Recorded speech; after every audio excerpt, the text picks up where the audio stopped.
कृष्ण महाराज की। और भगवान सब गोपियां भगवान को छोड़कर नहीं जाएंगी, क्योंकि भगवान से एक बार कोई जुड़ जाता है तो भगवान को छोड़कर जाने का प्रयास नहीं करता। भगवान जिसको जो व्यक्ति भगवान को पकड़कर रहने का प्रयास करता है, भगवान उसको छोड़ते नहीं है, सत्य बात है। और भगवान को जो छोड़ने का प्रयास करता है, भगवान उसको पकड़ते कभी नहीं, ये सत्य है। तो इसलिए जिनके ऊपर भगवान के का कृपा होता है, सो उन्हीं का जीवन सुंदर होता है। और इधर कन्हैया बंसी बजाते बजाते, रास रचाते रचाते 11 वर्ष का समय हो गया। 11 वर्ष का जब समय हो गया, नारद जी नारायण नारायण नारायण करते हुए कहां पर पहुंच गए? कंस महाराज के पास। कंस महाराज के पास पहुंच जाते हैं। और जब कंस के पास एक बार बोलिए वृंदावन बिहारी लाल की। देखिए आज भगवान का विवाह भी है। सो कहते हैं कि जब कंस का अंत नहीं होगा तब तक भगवान का विवाह नहीं होगा। जहां तक जब सफाई नहीं होगा तब तक भगवान का विवाह कैसे हो सकता है? नारायण नारायण करते हुए नारद जी पहुंचे कंस के पास। कहते हैं महाराज कैसे हैं? कंस कहता है नारद जी मैं तो बहुत अच्छा हूं। नारद जी कहते हैं कि देख रहे हैं आपको पसीना हो रहा है। नारद जी कहते हैं कि पसीना हो रहा है। पसीना नहीं हो रहा है नहीं तो फिर भी कहते हुए नारद जी के पसीना होने लगा कंस को। नारद जी कहते हैं कि भैया महाराज आप मथुरा के राजा हैं, और मैं सुना था जो कि आकाशवाणी हुआ था, सो देवकी के गर्भ से जो आत्मा होगा आपका काल बनकर, और वो काल बनकर उत्पन्न हुआ, ये तो आप जानते हैं कि नहीं? क्योंकि जब 8वें के रूप में कन्या को आप अपने हाथों में लिए, वो कन्या अपने आप उड़ गई। और जब अपने आप उड़ गई तो आकाशवाणी हुआ कि गोकुल में अवतारित ले चुका है तुमको मारने वाला तुम्हारा काल, और आप मारने का बहुत प्रयास किए। जब जन्म लेते ही आपकी बहन पूतना पहुंच गई। पूतना को आप भेजे और पूतना गई और पूतना वापस नहीं आई।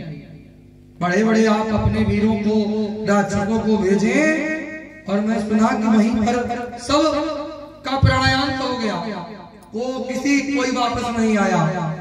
जानते हैं जितना दुश्मन बड़ा होता है उतना उसका बल बढ़ता है, उसका बल बढ़ रहा है।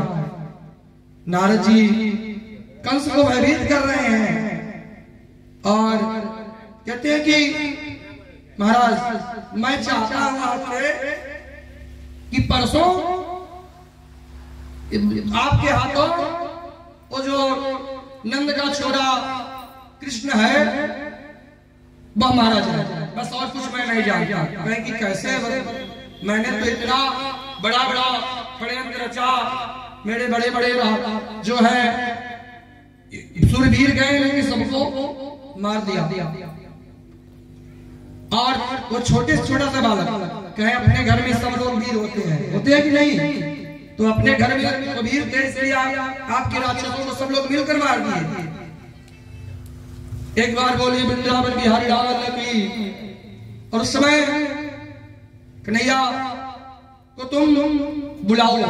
कि कैसे बुलाओ? कि आपके पास एक धनुष है पड़ा हुआ है, और धनुष उत्सव कराइए उसी का, क्योंकि आपको वरदान मिला है।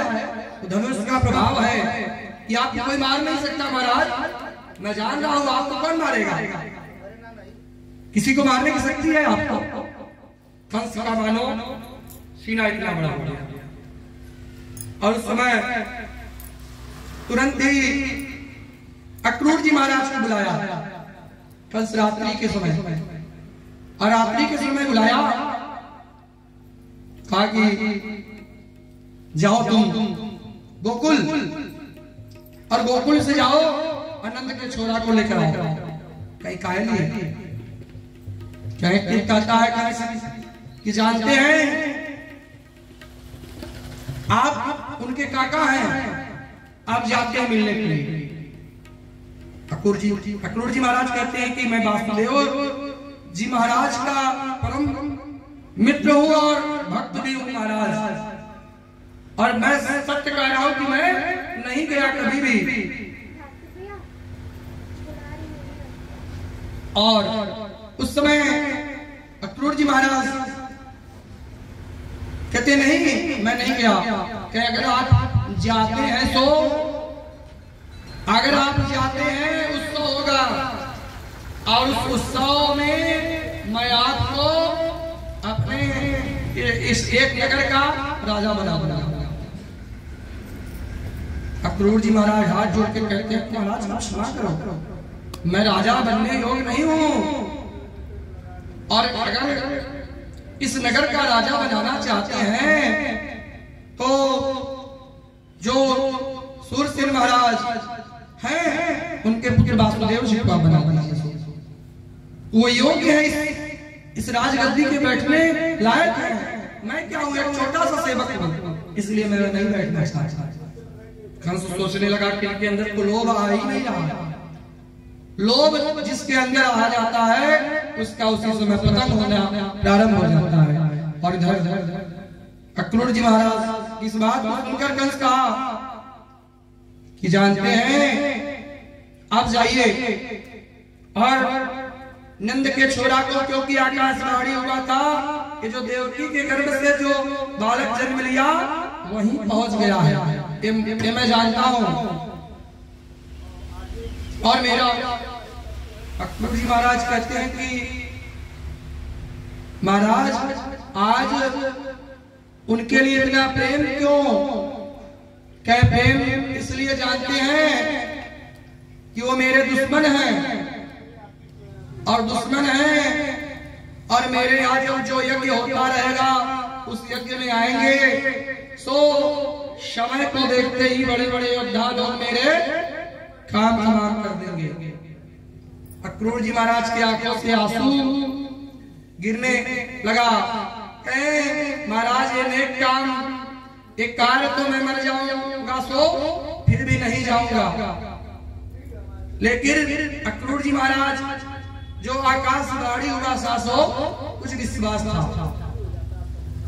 सुबह रात्रि में कंस अक्रूर जी महाराज से कि अगर सुबह आप नहीं जाते तो रात में आपका धड़ सर से अलग करवा दूंगा, दोनों अलग हो जाएंगे। और प्रभु से मिलने की इच्छा किसकी नहीं होती। तो अक्रूर जी महाराज जाते हैं लाने के लिए कन्हैया और दाऊ भैया को, और जब लेने जाने रहे हैं तो देखिए जब सुबह रथ तैयार हुआ और ध्यान में मगन हो गए, उनको पता ही नहीं चला वहीं पे घास चरते रह गया उनका घोड़ा। और पहुंचते वृंदावन से मथुरा की दूरी मात्र 5-10 मिनट का, और समय लग गया सुबह से शाम हो गया। और सुबह से शाम हो गया, उस समय शाम के समय में कन्हैया गाय चराकर वापस आ रहे थे। सो आप रहे थे, आते ही आकर रथ के सामने अक्रूर जी महाराज कहते हैं कि लाला मैं तुमको लेने के लिए आया हूं। कन्हैया कहते हैं कि काका आप तो मुझे लेने से आए हैं तो ठीक है, लेकिन ये बात जो गोकुल वासियों को, ब्रजवासियों को पता नहीं लगना चाहिए, तो क्योंकि कोई मुझे जाने नहीं देगा। और ये बात तो मत मैया को भी मत बताइए ये का बाबा कि मैं लेने आया हूं, कंस महाराज भेजे हैं लेने के लिए। तो माता एकदम मुझे जाने नहीं देगी। और उस समय अक्रूर जी महाराज जाते हैं।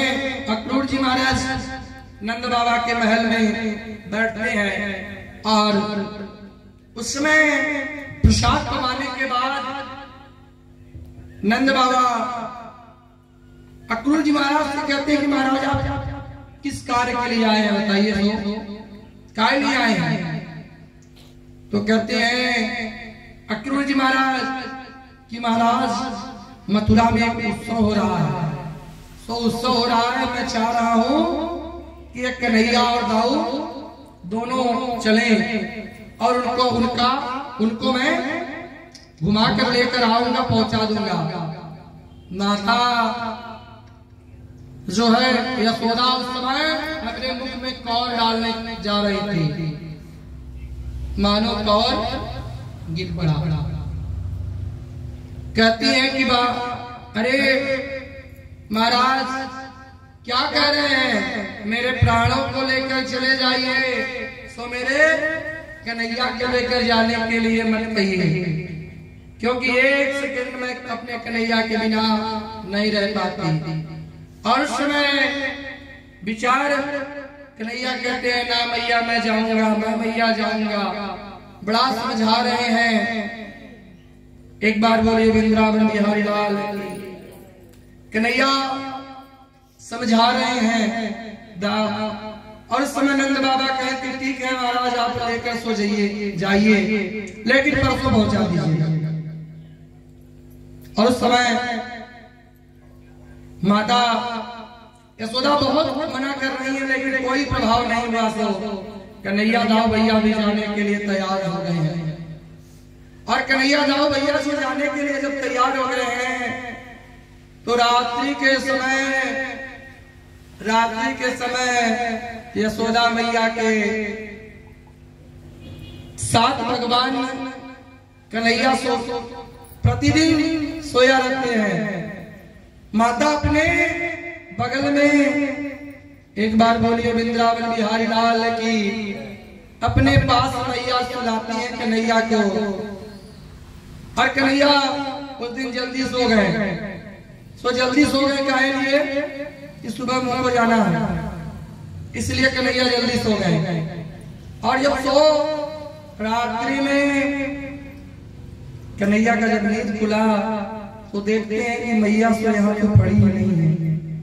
मैया को न देखकर कन्हैया बड़ा बेचैन से हो गए और बेचैन होकर देखते हैं कि माता एक जगह एक खंभे को पकड़कर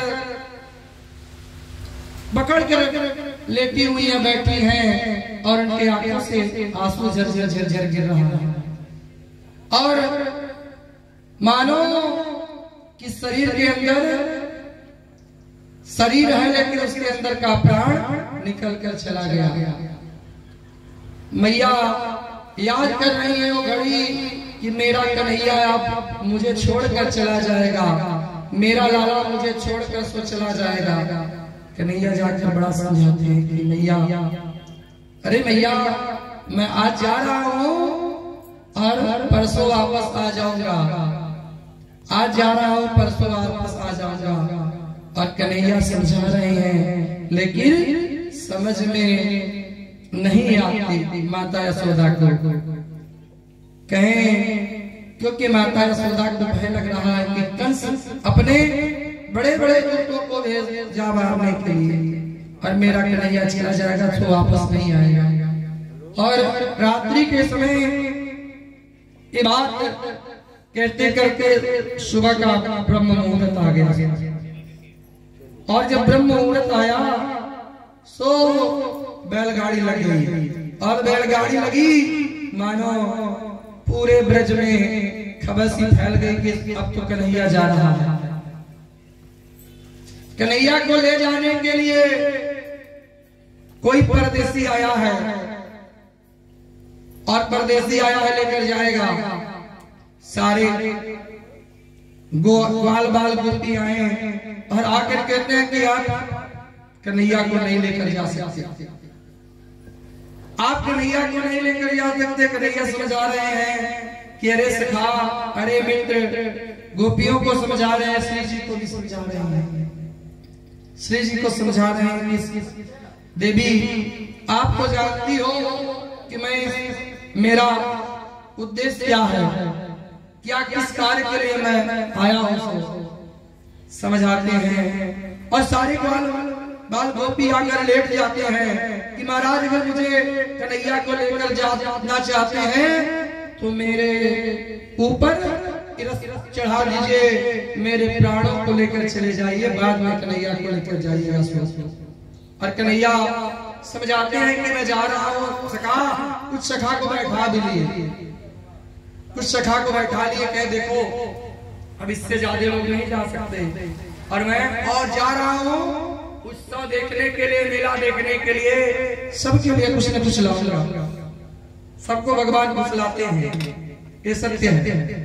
जब जीवन में आपके संकट आता है तो कौन सहने की शक्ति देता है? प्रभु। प्रभु ही आपको ऐसी लीला कुछ रचते हैं। भगवान कहते हैं क्योंकि जिसका पति चला जाता है, भगवान बच्चे से मोह जोड़ देते हैं, उस बच्चे को देखकर व्यतीत जीवन हो जाता है। तो इस तरह से भगवान का ये माया, भगवान सब से विनती कर कर भगवान जब आगे जाते हैं, माता यशोदा दौड़ी दौड़ी आई, और आई तो अपने भर ली, अखबारी में भर ली, और मानो कि उनके आंखों से झरझर झरझर आंसू गिरने लगा। सो आंसू गिरने लगा कि कन्हैया मैं पागल थी, मैं ये नहीं जानती थी कि तुम मेरे लाला नहीं हो, अरे तुम तो देवकी के हो, इसीलिए मुझे छोड़कर जा रहे हो।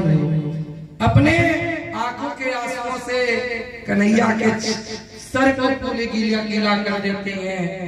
भगवान कन्हैया कहते अरे मैया तुम पागल हो गई हो, ये तुमसे कौन कह दिया? कह तुम तो भगवान हो, और भगवान का मैं कान पकड़ी, मैं बहुत बड़ी गलती की, तुम मुझे क्षमा कर दो। कहे माँ भैया तुम पागल हो गई हो क्या? भगवान समझाते हैं, और माता यशोदा इतनी रुंदन कर रही है, लेकिन देखिए कन्हैया चले जाते हैं, कन्हैया चले जाते हैं, और जितनी दूर तक कन्हैया का रथ दिखाई पड़ता था, उतने दूर तक सारे ग्वाल बाल माता यशोदा नंद बाबा यही विचार कर रहे थे कि अब मेरा कन्हैया वापस आ जाएगा, अब आ जाएगा। कन्हैया रथ जब दिखना बंद हो गया तो यमुना के किनारे से जब ही आगे बढ़ा, सो मथुरा के सीमा के अंदर प्रवेश करते ही सारे ग्वाल बाल वहीं बैठ गए, और ग्वाल बाल बैठ गए। कन्हैया जब अंदर गए, यमुना में गए, और यमुना जी का सुंदर पान किए, और सुंदर पान करने के बाद जीवन में प्रभु का जो संकल्प रहता है, भगवान उसको जरूर पूर्ण करते हैं। जीवन में भगवान जितनी लीलाएं की है वो हम आपके लिए ही, भगवान अपने लिए कुछ भी नहीं करते हैं, यह विश्वास होना चाहिए। और भगवान जब मथुरा में गए तो उस समय अक्रूर जी महाराज कहने लगे अरे लाला चलो अब रात्रि के समय तुम मेरे यहाँ शयन कर लेना, सुबह मैं तुमको लेकर जाऊंगा।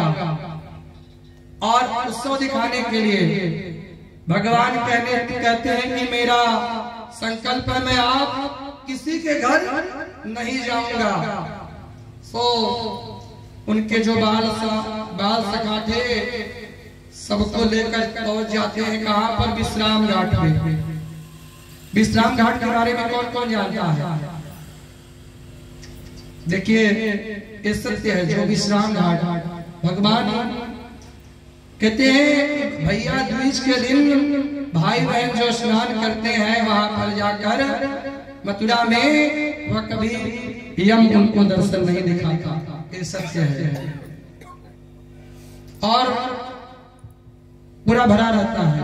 भगवान पहुंचते हैं विश्राम घाट में, और विश्राम घाट में जब जाते हैं तो भगवान उस समय कंस का धोबी कपड़ा वहां कचार रहा था, खींच रहा था। कहते हैं मामा जी सो मुझे कपड़ा दे दीजिए, मामा जी सो मुझे कपड़ा दे दीजिए। कह रहे ग्वालियर तुम कहां से आ गए, तुम मुझे मामा कह रहे हो, चले जाओ, नहीं एक मुक्का दूंगा तुम्हारी बैकुंठ में चले जाओगे। भगवान कन्हैया कहते हैं कि मामा मैं तो तुमसे प्रेम से कह रहा हूं, तुम भड़क रहे हो। जानते हो मैं कंस महाराज का भांजा हूं, और कंस महाराज को अगर पता चलेगा सो तुम पे क्रोधित होंगे। और वो धोबी कहने लगा कि तुम्हारा इसको इंतजार कर रहे हैं, तुम्हारा इंतजार कर रहे हैं। और कंस मेरे महाराज जो बाद में करेंगे, और वो कार्य मैं अभी तुरंत कर देता हूँ, नहीं चले जाओ। भगवान के तरफ मारने के लिए दौड़ा। भगवान अपने एक कुंडली से एक दिए, मानो उसका धड़ फट गया, जमीन पर पड़ गया। और इसको देखते ही सारे जो धोबी थे घबरा गए, अपने अपने वस्त्र को दे दिए। लो लाला तुम लेकर जाओ, मुझको छोड़ दो। और लेकर चले जाते हैं, भागते हैं, जाकर सीधे कंस से कहते हैं कि महाराज आपके धोबी को एक आया सुंदर सलोना सा एक युवक और मार डाला।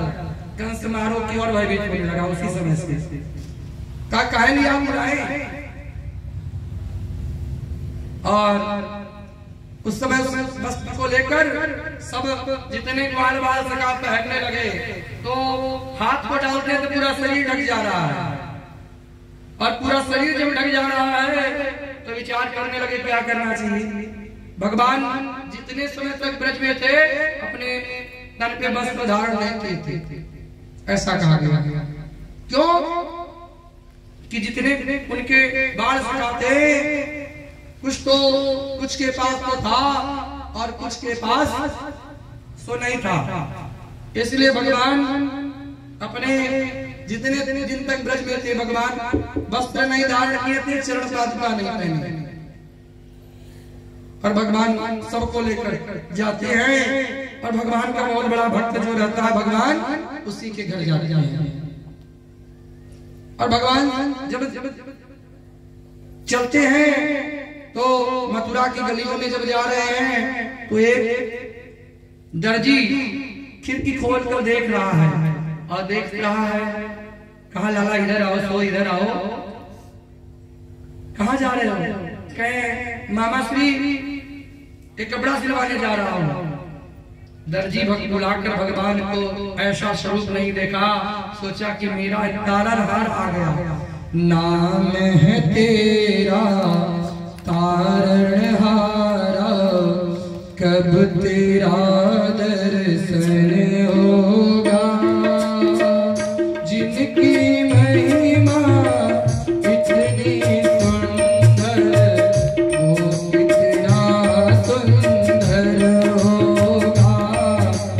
नाम है तेरा तारनहारा, कब तेरा दर्शन होगा। कब तेरा दर्शन होगा। नाम है तेरा तारनहारा, कब तेरा दर्शन होगा। कब तेरा दर्शन होगा। जिनकी प्रतिमा कितनी सुंदर, वो कितना सुंदर होगा। वो कितना सुंदर होगा। नाम है तेरा तारण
क्योंकि आज भजन तो हो रहा है, लेकिन क्या किया जाए, आर्गन प्ले करने वाले हमारे यहाँ चंदौली से आते हैं, वहाँ बारिश इतनी तेज हो रही है कि आने में उनको थोड़ा विलंबता हुआ, इसी कारण नहीं आ सके, इसलिए। और कहते हैं कि दर्जी जब भगवान को देखता है कि अरे जिनके बारे में चर्चा मैंने सुना था सबके गानों से, कि कोई और नहीं वही है, इनका स्वरूप ऐसा, सब लक्षण उनके सिवा कोई और नहीं हो सकता। दर्जी अपने बुलाकर भगवान के वस्त्र को सिला, भगवान वस्त्र पहनने फिटिंग का, क्योंकि आपका जब सुंदर विचार रहेगा तो भगवान आपके यहाँ आकर वस्त्र जरूर धारण कर लेंगे, ऐसा सत्य है, कहा गया है। कलयुग में जो व्यक्ति भगवान को हृदय में बसाता है, कलयुग में तो भगवान वैसे भी जल्दी मिलते हैं। क्यों? पहले तो भगवान का एक युग में तपस्या करना पड़ता था, दूसरे युग में जाकर मिलते थे सो, लेकिन इस युग में जब भगवान का ध्यान करो तभी आपके पास भगवान। आज भगवान नारायण नारायण सुबह से शाम तक आप भगवान का ध्यान किए, भगवान साहब को आपको प्रसाद देते हैं कि प्रसाद पाओ और चैन से पड़े रहो, लेकिन प्रसाद पाने के बाद अगर कोई भूल जाता है, शिवरात्रि में शयन कर जाता है, शयन करने की आदत तो पड़ जाती है, तो शाम को फिर पुनः प्रसाद नहीं मिलेगा।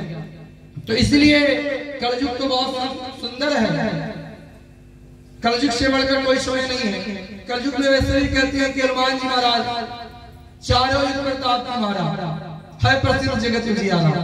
भगवान के मिलाने का सबसे बड़ा साधन कौन करते हैं? हनुमान जी। लोग मैं बताऊं, लोग कहते हैं कि शंकर सुमन केसरी नंदन, ये गलत है। जब भगवान शंकर भगवान बैठे हुए थे और शंकर भगवान के पास कुछ संत महात्मा पहुंचे, कहे महाराज रावण का अत्याचार बढ़ रहा है, कहे कोई बात नहीं, कहे महाराज आप कुछ करिए, कहे तुम सब जाकर बांदर बन जाओ, और पीछे से बांदर मैली बन जाता हो, तब भगवान का कार्य हो गया। तो भगवान का कार्य करने के लिए भगवान स्वयं बानर बन जाते हैं, शंकर भगवान। और हनुमान जी शंकर भगवान के अवतार माने जाते हैं, है कि नहीं? तो कहते हैं कि जहाँ भगवान शंकर है वहां कोई विघ्न आ सकता है क्या? ऐसा हो ही नहीं सकता कि वहां विघ्न आए, ये सत्य है। और काशी में मैं वैसे भी बताता हूँ कि भगवान काशी में तो केवल जो मरता है उनको राम राम कहने के लिए यहाँ स्थापित हुए हैं। तो आपका बहुत बड़ा भाग्य है कि यहाँ पर आप स्थान प्राप्त किए। पूर्ण जन्मों का कर्म जिसका रहता है, काशी एक ऐसा स्थान है कि जिनके पास करोड़ों रुपए के अरबों रुपए है, जिनके ऊपर प्रभु की कृपा नहीं, वो नहीं रह सकता। रह सकता है वही जो जिनके ऊपर प्रभु की कृपा होती है, तो वही रह सकते हैं। तो कृपा भगवान का पाना चाहिए। और इस तरह से दर्जी कपड़ा सिल दिया, भगवान पहन लिए, और पहनने के बाद भगवान कहते हैं कि मेरे मामा श्री हैं, भाई बराबरी वाले के पास जाना चाहिए। अब मामा श्री मेरे इतने बड़े हीरे जवाहरात पहनकर राजा बनकर बैठे, कोई सुनेगा कि मैं उनका भांजा हूं तो मेरे मामा की बदनामी होगी। सो भगवान गए और कंस महाराज का जो नावी था, भगवान को एक माला पहना दिया, और भगवान के हाथ बराबरी का सो हो गया, और बराबरी का हो गया।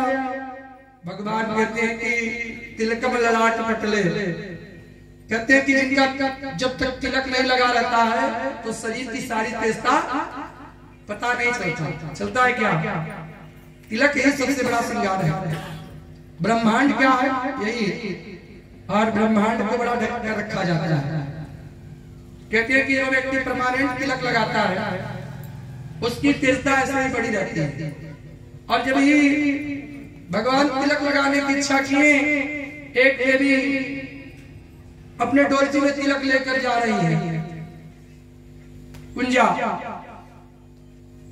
और जा रही है जब भगवान उनको छेड़ने लगे कहते हैं कि देवी, अरे सुंदरी कहाँ जा रही हो? तो भगवान बहुत लीला करते हैं सबके जीवन में। सुंदरी कहाँ जा रही हो? तो सुंदरी कहाँ जा रही हो? और उस समय कहते हैं कि दुनिया के लोग मुझे बहुत ताना दिया करते हैं, आप ताना दे रहे हैं तो ये अच्छा नहीं है। कि हाँ सुंदरी, मैं सही कह रहा हूं कि तुम सुंदरी हो। और जब भगवान को देखती है, देखते ही मानो कि इतनी सुंदर हो गई कि इतनी पूर्ति उतनी सुंदर हो गई।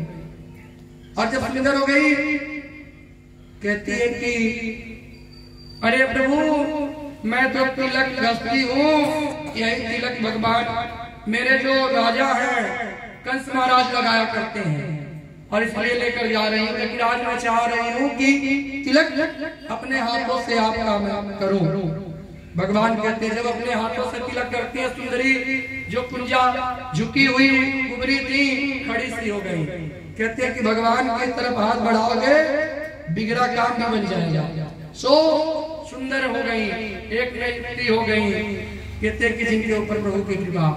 प्रभु जब चलते हैं तो सबसे पहले भगवान पहुंचते हैं कहा? जहाँ धनुष रखा गया, और धनुष को लगते जब ये देखने के लिए भगवान धनुष को देखते देखते धनुष टूट गया, और धनुष टूट गया। और उस समय कंस एक पागल हाथी को भेजा कि भगवान अरे सब आएंगे तो देखते ही भीड़ में हाथी उनको कुचल डालेगी, और देखते ही भगवान उसका भी अंत कर दिए। और एक खबर तेजी से फैल गया पूरे मथुरा में। मथुरा के लोग बड़े उत्सव मना देखने के लिए आ रहे हैं, बड़ा हर्षित हो रहे हैं कि मेरा तालनहार आ गया। और जब ही अंदर पहुंचते हैं रणभूमि में, और रणभूमि में जब पहुंचते हैं तो बड़े बड़े योद्धा मल्लाह अपना लड़ने के लिए भगवान को उत्साहित कर रहे हैं।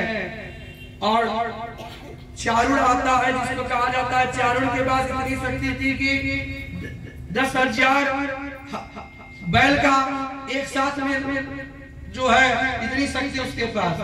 भगवान को ललकार रहा। भगवान कहते हैं मुझको तो लड़ना सो आता नहीं। कह कि अरे अच्छा, तुम्हारा बड़ा बड़ा मैं चर्चा सुना हूं कि तुम मेरे जितने यहाँ से राक्षस गए बड़े तुम मार डाले। कहे भाई मामा श्री में एक गलत आप कर रहे हैं, मैं मारने वाला सो कौन होता हूँ? जिनको आप भेजे थे वो मरे हुए थे, मैंने तो एक नेक कार्य किया कि जा जाकर सबको यमुना जी में प्रभावित कर दिया, और यही कार्य मैं किया और कुछ नहीं।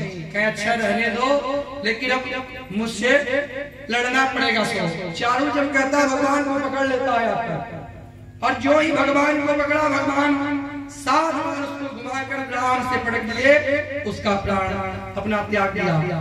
बड़े बड़े योद्धा को भगवान घुमा घुमा कर पटक रहे हैं, और जब पटक रहे हैं उस समय कंस ऊंचाई पे, जिसको कहते हैं कि जिसको भय होता है नीचे नहीं रह सकता, वो हमेशा ऊंचे पे ही रहेगा। उसके ऊंचे पे आसन भगवान कन्हैया गए, और जो सर पे मुकुट धारण किया मुकुट गिरा दिया। अरे क्या कर रहे हो? तुरंत ही बाल पकड़कर खींचने लगे। करे लाला सुर छोड़ दो, क्या कर रहे हो? बाल दर्द कर रहा है।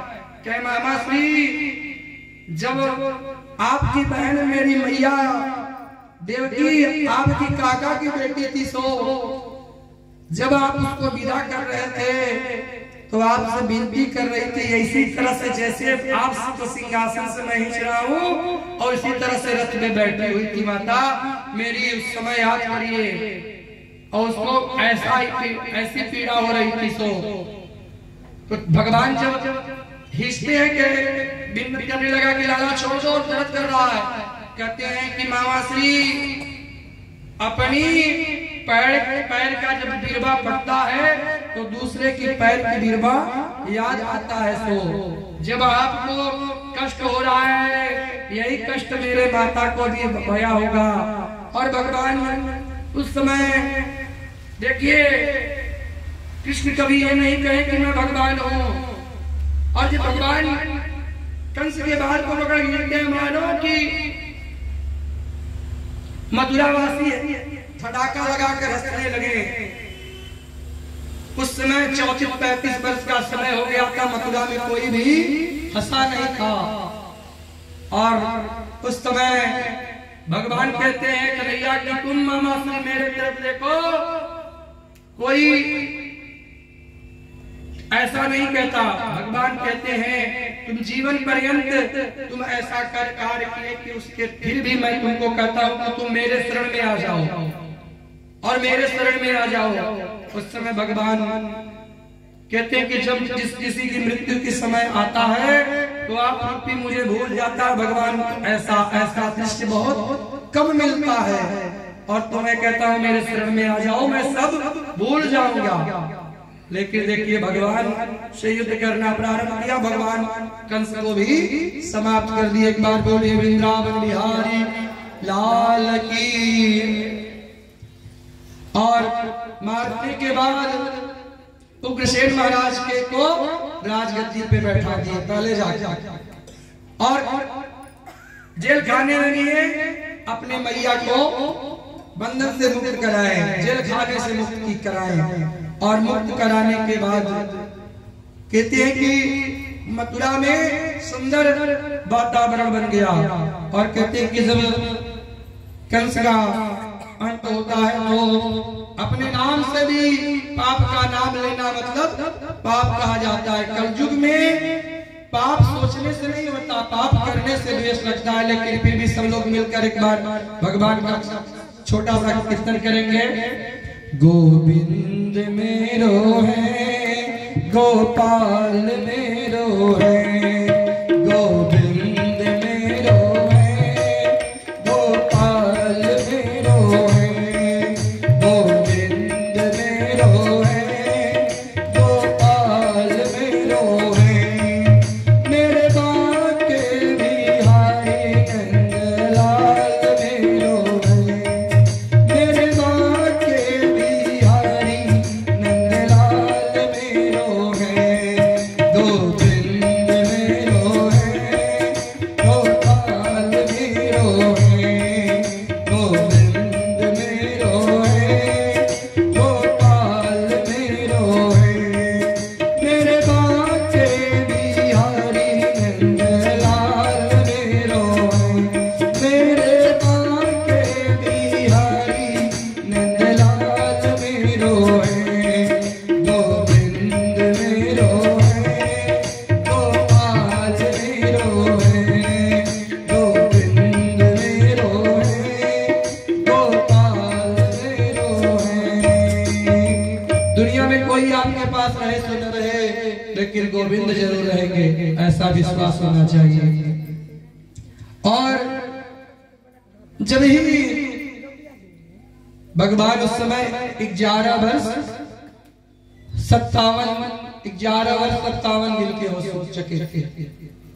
भगवान जितने समय ब्रज में थे, भगवान अपने बाल को नहीं कटवाए। क्यों? कि उनके बाल सखा जो थे उनके पास ऐसी कोई व्यवस्था नहीं था कि वह अपने बाल को कटवा सके। तो उनका मुंडन संस्कार प्रभु का कब होता है? 11 वर्ष 58 दिन के।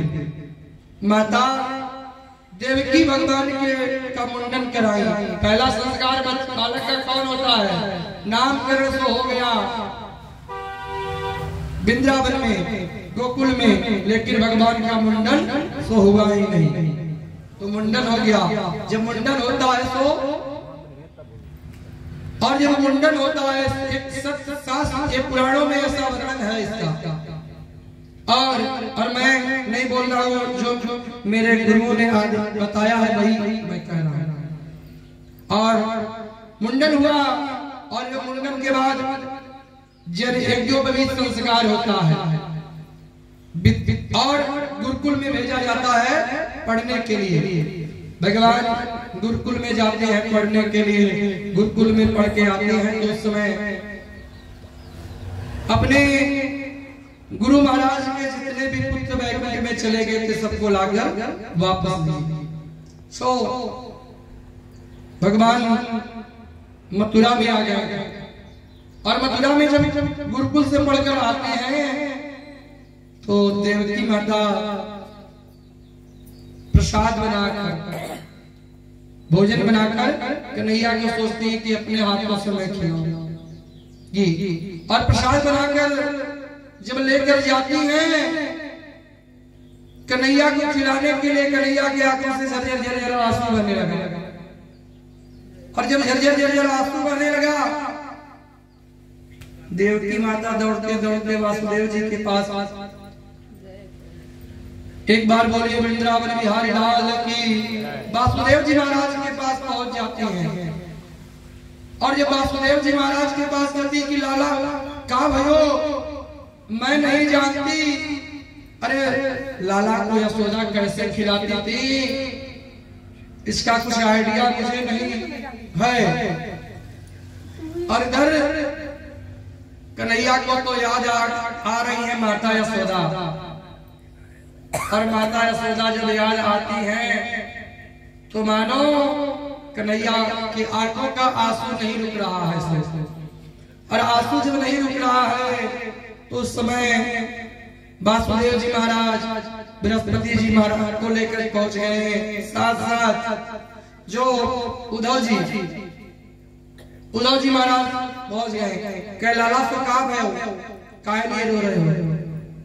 उद्धव जी से कन्हैया कहते हैं कि तुम चले जाओ, मेरी मैया का मुझे बहुत याद आ रहा है।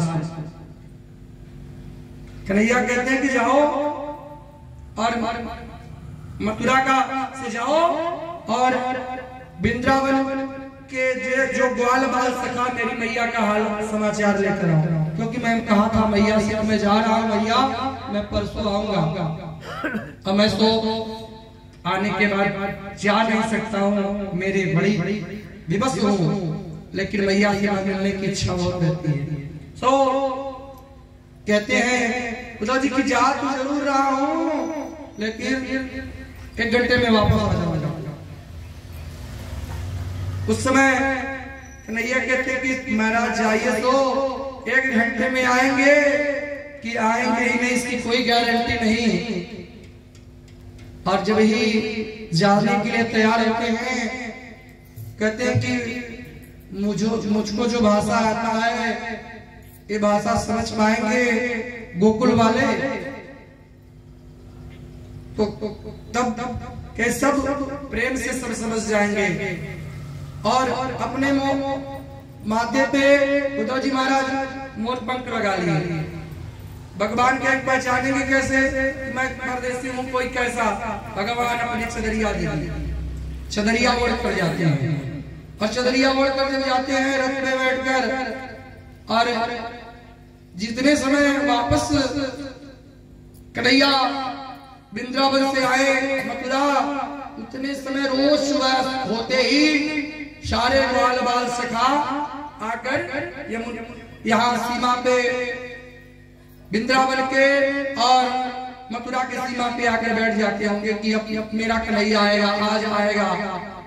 3 दिन का कर गए, हो गया समय बरसों। और सोच लिए कि अब कन्हैया नहीं आएगा, लेकिन आशा नहीं छोड़ी। और आकर जब बैठते हैं तो देखते हैं और एक बाल सखा रथ को आते देखे तो सब ग्वाल बाल सखा जो कहे, और एक सबसे छोटा वाला जो सखा था कहा कन्हैया आ रहे हैं, मैं छिप जाऊंगा और छिप जाऊंगा और मैं उससे क्रोधित हो जाऊंगा, गुस्सा हो जाऊंगा, क्यों मुझे छोड़कर गया सब। और छिप झाड़ी के बीच में मैं छिप जा रहा हूँ। और जब छिप गया तो देखता है जब रथ आया तो झाड़ी में हुआ छिपा हुआ जो छोटा सा नन्हा सा बाल सखा पहले ही निकल कर रथ के पास चला गया। तो सारे बाल बाल गए, तुम तो सो कहे थे कि मैं बाद में जाऊंगा, कन्हैया से पूछूंगा, कन्हैया मुझे ढूंढेगा, कहेंगे इतना प्रेम मेरे अंदर की सारी अवगुण मैं भूल जाता हूँ। कन्हैया के पास से मिलने की ऐसी तड़प है कि जीवन बेचैन कर देता है। सो और जब ही उद्धव जी को देखते हैं सब तो सब निराश हो जाते हैं। ये तो मेरा कन्हैया नहीं, कहें कन्हैया नहीं। उद्धव जी महाराज कहते हैं कि अरे बाल सखा, मैं कन्हैया का सेवक हूं। कहे आप सेवक हैं, कन्हैया नहीं हो सकते। और उसमें कहते हैं उद्धव जी महाराज की, लाला अच्छा तुम बताओ कि नंद बाबा का महल किधर है, यशोदा मैया कहाँ रहती है? कि महाराज ये जो नाली बह रही है इसको नाली मत समझिएगा, जितने समय से कन्हैया छोड़ कर गया है उतने समय से माता यशोदा के आंखों के आंसू नहीं रुकती, और इसी के सहारे पे आप पहुंच जाएंगे और यशोदा मैया के पास। कहते हैं कि जीवन में जो यश प्रदान करती हैं उनके कोई और नहीं कर सकता, केवल माता यशोदा के सिवा। यस, और नाली के सहारे पर जाते हैं तो जाकर यशोदा मैया के चरणों में गिर पड़ते हैं। कहते हैं कि मैया तुम धन्य हो कि जिनको प्रभु स्वयं को याद करते हैं और इस तरह से याद करते हैं कि मानो यहाँ बेचैन, तुम्हारी बेचैनी वहां प्रभु को बेचैन कर देता है। सो और माता से बताते हैं, कहते हैं कि जीवन मैया कैसा, कहते हाँ मेरा कन्हैया बड़ा छलिया है, आता है प्रेम करता है और प्रेम को बढ़ाता है, उसके बाद छोड़कर चला जाता है। और माता यशोदा के को समझाते हैं उद्धव जी, ग्वाल बाल सखा श्री जी मिली, श्री जी को भी समझाए। श्री जी को समझाने के बाद जो है वहीं पर रह गए, बहुत दिनों तक, वर्षों तक रह गए, पता ही नहीं चला उस प्रेम को पाते ही। और इधर कंस को जब मारा गया तो कंस के मरने के बाद उनकी पत्नी भी भगवान की बड़ी भक्त हो गई। गोविंद गोपाल राधा वल्लभ जानकी शांतम देवं यस्य गानं देवानां तत्परं रसितं येन तो नमं मानमानामि सत्यपरमृतने जगत्धारणं दीनं देवादिदेवं कृष्णं परं दट्टं देवानमम्। और उस समय देवकी माता को के पास जब भगवान रहने लगे, कंस की पत्नी उस समय पहुंच गई किसके पास? जरासंध के पास। और जरासंध के पास जब पहुंच जाती है तो जरासंध मथुरा पे चढ़ाई किया, सोचा कि मैं कृष्ण को परास्त करके मथुरा पे अपना शासन चलाऊंगा। भगवान एक बार नहीं 17 बार उसको हरा दिए। 18वें बार का जब समय हुआ तो 18वें बार का जब समय हुआ 500 ब्राह्मणों को जरासंध एक साथ बैठा दिया और ब्राह्मणों से कहा कि अब की बार मैं युद्ध करने के लिए जा रहा हूं, सो अगर हार गया तो आप लोगों का सर अग्निकुंड में डाल दूंगा। ये बात कन्हैया को पता लग गया। सो कन्हैया को पता लग गया, जरासंध चढ़ाई किया और कन्हैया कहने लगे कि दाऊ भैया अब यहाँ रण छोड़कर भागना पड़ेगा। दाऊ भैया कहते हैं काहे में लाला क्या कर रहे हो? अरे तुम 17 बार इनको हराए हो और अब क्या हो गया कि तुम कहें कि मैं नहीं चाहता कि मेरे कारण जो असहाय लोग हैं गौ और ब्राह्मण का हत्या हो, ये मैं नहीं चाहता, उसका कलंक मैं लेना नहीं चाहता। सो जब ही जरासंध चढ़ाई किया, भगवान कन्हैया दाऊ भैया पर्वत पे चढ़े और पर्वत पे चढ़ के छलांग लगाए। कहाँ चले गए? समुद्र में। और समुद्र में जब चले गए तो वहां पर एक रातों रात विश्वकर्मा जी ने एक सुंदर द्वारिका का निर्माण कर दिया। एक बार बोलिए द्वारिका महाराज की, द्वारिकाधीश की। और वहां पे द्वारिका में भगवान चैन से रहने लगे। और जब द्वारिका में रहने लगे उस समय रेवत नाम के जो एक राजा थे, उनकी पत्नी, उनकी पुत्री रेवती के साथ बलराम जी का विवाह हो गया। और बलराम जी का जब विवाह हो गया तो उस समय कुंदनपुर के एक राजा थे जिनका नाम बिक्म था। बिक्म महाराज के घर में पुत्र तो थी, कन्या नहीं। और इस समय समुद्र से कमल के फूल पे विराजमान होकर लक्ष्मी जी प्रकट हुई और उनको लेकर अपने घर में रहने चैन से रहते हैं भाव से। और तभी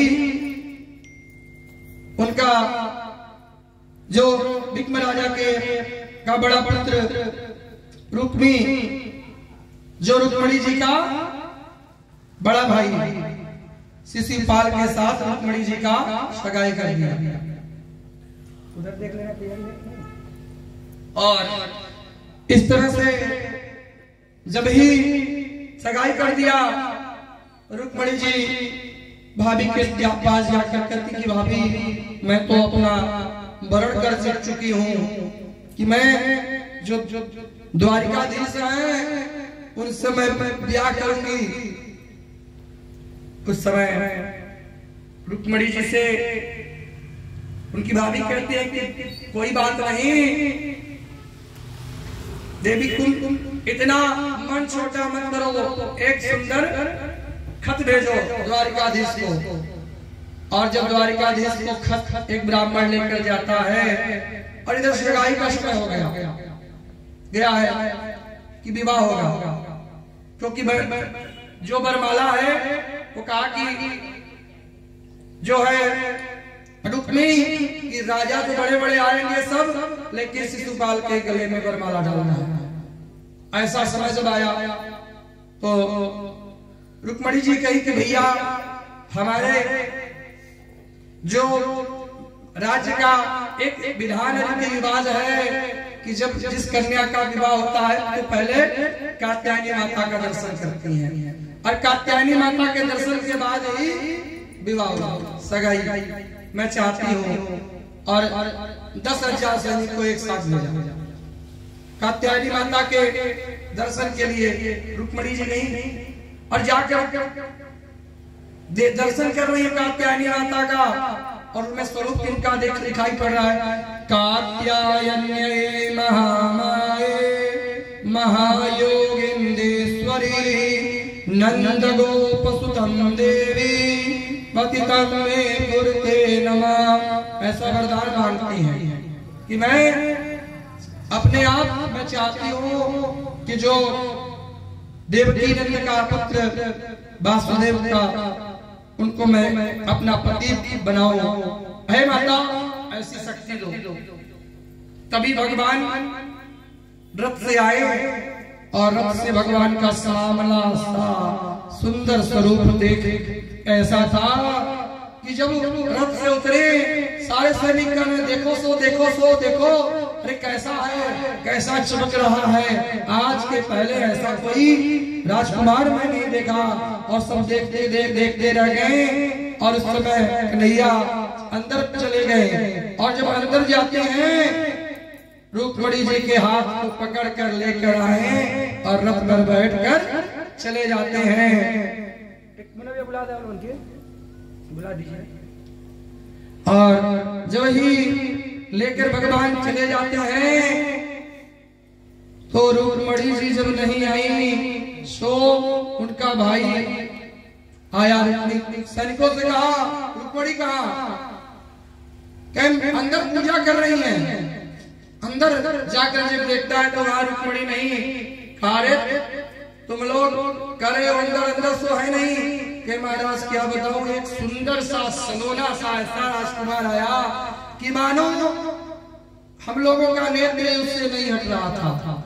नेत्र नहीं मैं देख रहा, देखते देखते वह रुक्मिणी जी को कब लेकर चला गया पता नहीं। पीछे पीछे जब रुक्मिणी जाते हैं और रुक्मिणी जी के भाई को भगवान अपने ही रथ में बांध दिए। रथ में बांध दिए तो राहुल भैया पहुंचकर उनको छुड़ाए। एक बार बोलिए वृंदावन बिहारी लाल की। और फिर द्वारिका में एक संदेश गया, और जब द्वारिका में संदेश गया तो द्वारिका से बारात सज कर आ रही है। और बारात जब सज के कर आ रही है, भगवान आ रहे हैं दूल्हा बन करके।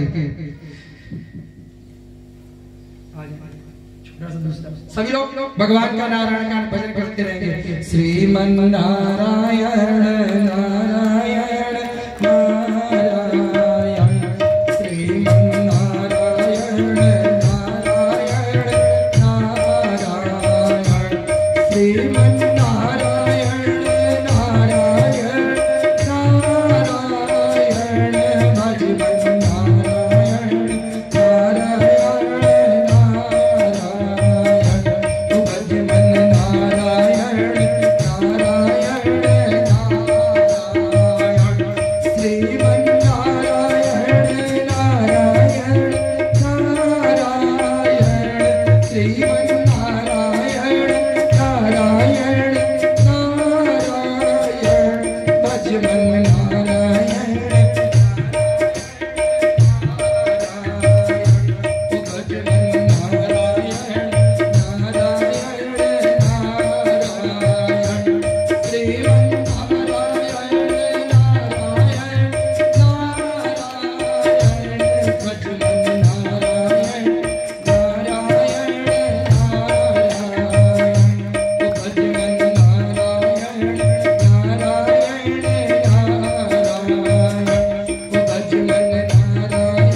बना है नंदलाल की जोड़ी का जवाब नहीं।